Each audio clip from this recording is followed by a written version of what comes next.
O 37 mil alunos, qual o perfil desses alunos? Muito legal perguntar. Nosso Bob. O nosso Bob, a última pesquisa que a gente fez era advogado, psicólogo, engenheiro, tinha uma grande parcela disso. A gente tem até inclusive uma aluna que ela completou os 7, 8 cursos que a gente tem hoje ativo e ela começou a trabalhar com a gente. Então ela participava de roteiro com a gente, ela participava em dúvidas de alunos internos, então é bem legal. Hoje em dia, acho que a maioria, cara, a vasta maioria do pessoal são advogados, né, pessoas associadas à área do direito. Tem pessoas da psicologia também, agora tá vindo um pessoal forte da área do marketing digital. Pessoal que quer falar melhor, quer convencer. A gente tem toda uma série de aulas ali voltada para você falar nas redes sociais e trazer mais público, né? Conseguir trazer mais público pro seu canal, pro seu perfil. Eu ia te perguntar exatamente o que essas pessoas querem. Não é só por curiosidade, não. Elas têm um objetivo claro. Por exemplo, eu quero faturar mais no meu canal digital. Muitas pessoas não conseguem se comunicar e não conseguem monetizar a própria comunicação. A gente tem percebido muito isso. Melhoria da própria vida, né? Sua vida pessoal também aparece porque a gente faz pesquisa de tudo. Então, nós recebeu X novos alunos. A gente vai fazer uma pesquisa com esses alunos para entender o porquê que aquela pessoa comprou esse curso. Então, a gente identificou que as pessoas iam muito pro pessoal. Tipo assim, quero melhorar minha vida pessoal. Tem duas coisas. O cara no pessoal é o cara que não consegue se comunicar e ele não se sente bem. Fico nervoso, então eu não vou conversar com tal pessoa, eu não vou fazer tal venda, eu vou ficar quieto e tal. Não sei se aquela pessoa tá me traindo, tá me enganando. Então essa é a questão pessoal, a insegurança do cara. Ele fica cada vez mais inseguro, porque ele não se comunica bem e não sabe quem é que tá ao redor dele, se ele pode confiar naquela pessoa. E no profissional, é a pessoa que fala, cara, como que eu me comunico de uma forma a monetizar isso?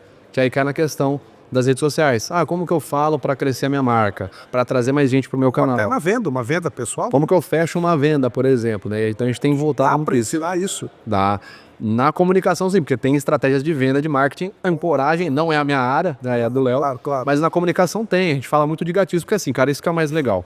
A primeira pessoa a falar sobre comunicação persuasiva é um sujeito que muita gente ouviu falar, mas muitas vezes o pessoal não sabe disso. É um sujeito chamado Aristóteles. Ele falou disso há mais de 2000 anos, mas é pouco tempo que ele fala disso, né? E antes de Aristóteles tinha Platão, que também falava do poder da comunicação. Então, tanto Aristóteles quanto Platão, principalmente Aristóteles, que é quem vai desenvolver o primeiro grande tratado da retórica, né? Eles vão falar o seguinte, olha, é digno de censura, é digno de pena, se você estiver com a verdade, se você tiver algo que é válido, que vai ajudar as pessoas ao seu redor e você não conseguir convencê-las. É digno de pena. É digno de censura. Se você está com a verdade, se aquilo que você fala é bom, vai mudar positivamente a vida dos outros, você tem que saber falar disso. Saber falar de uma forma organizada. E aí o Aristóteles vai descrever uma série de tratados, como o Triângulo Retórico Aristotélico, porque ele percebe na época dele que tem os sofistas. Os sofistas na época de Aristóteles é descrito por Platão como aqueles caras que falam qualquer coisa para ganhar grana. Isso é o que Platão vai falar. Platão e Sócrates censuram ali os sofistas a rodo. A rede social tá cheio, né, de sofistas. Olha só que curiosidade, não é? Parece que ele deu a volta. Eu tava vendo lá atrás. Se você for pensar nisso, na Flor de Lis, se o Vitor fosse um sofista, onde que estava a opinião pública? A favor da Flor de Lis. Era mais fácil ele jogar. Isso eu acho muito legal. A análise técnica, ele sempre focou em fazer análise real, é uma análise técnica. Então não tinha como. O que estão falando? Estão falando bem dela? Vamos fazer uma análise boa pra ela? Então meio que a gente sofreu muito em 2 anos. Até hoje, sofre até hoje. Lá. Mais menos, né? Porque quando a gente fez na polícia nós demos um treinamento agora na polícia da Amapá, sim, Polícia Civil, e quando mostrou o caso, todo mundo aplaudiu, porque todo mundo já conhecia o resultado, né? Mas é fácil, né? Depois que você já conhece o resultado, é fácil. Quando você tá fazendo o vídeo, o nego tá xingando você. E mesmo quando a gente faz as aulas, o virtual nas dúvidas, a gente apresenta esse caso e todo mundo fala como se fosse algo comum que o Vitor acertou. E na época a gente apanhou bastante. Mas é isso, cara. A gente sempre tratou, né? Como eu falei, eu sempre coloco a comunicação. É possível você ensinar estratégias, a palavra correta, né? Um exemplo. Uso de emoções. Muitas pessoas passam um produto, elas passam um serviço. Aristóteles vai falar.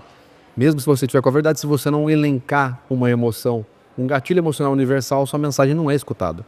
Né? É o que eu sempre falo, a diferença do caso Larissa Manoela, não sei se você acompanhou esse caso, foi passado. Eu posso falar desse caso da seguinte forma: olha, nós temos uma situação que envolve uma burocracia judicial em relação à sociedade de uma empresa, né?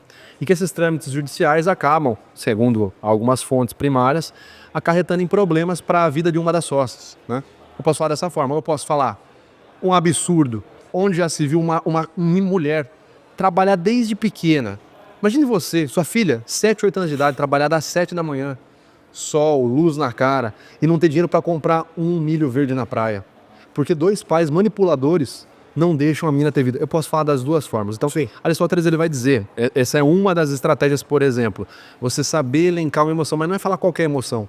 Aristóteles ele vai narrar a série de emoções de gatilhos universais, que se você usar vão gerar apelo. Né? Isso é muito interessante. A gente falou, vindo no carro, falando sobre isso. Pablo Marçal ele tem uma estratégia retoricamente muito funcional. Ele sempre coloca um gatilho universal. Ele nunca vai lá e fala assim, olha, a situação é ruim. Ele vai lá e fala, olha, tem crianças morrendo afogadas no Rio Grande do Sul. E tem mesmo, é verdade. Como que você vai ficar contra crianças? Aí, olha como essa pergunta, ela te joga de volta. Você até esqueceu quem é que tá falando. Você nem quer saber se o cara falou a verdade, se ele tem prova do que ele tá falando. O gatilho emocional, crianças morrendo, é tão forte, é um gatilho tão pesado, que você já compra do cara, você já compra a ideia dele automaticamente. Então, tudo isso para exemplificar uma das técnicas que a gente comenta, que não sou eu que trago, é o Aristóteles, que funciona há mais de 2000 anos, porque retórica é estudada há mais de 2000 anos e tem funcionado até hoje. Pablo Marçal, ele é, digamos, pré-moldado? Isso é uma boa pergunta, hein? A gente só uma pergunta direta. Ele sentiu ou é tudo forjado? O que eu posso dizer é que ele tem uma comunicação muito funcional. A comunicação dele para o que ele propõe nunca erra, né? E acho que ele tem umas respostas, umas sacadas muito rápidas, assim, que funcionam. Mas vê-se ali nitidamente uma pessoa experienciada, uma pessoa que já se habituou a falar de uma forma que vende muito bem, uma forma muito persuasiva. E como ele retorna pro outro, né? Você faz uma pergunta difícil, já te retorna. Mas o que você acha, Flávio, do Pablo Marçal?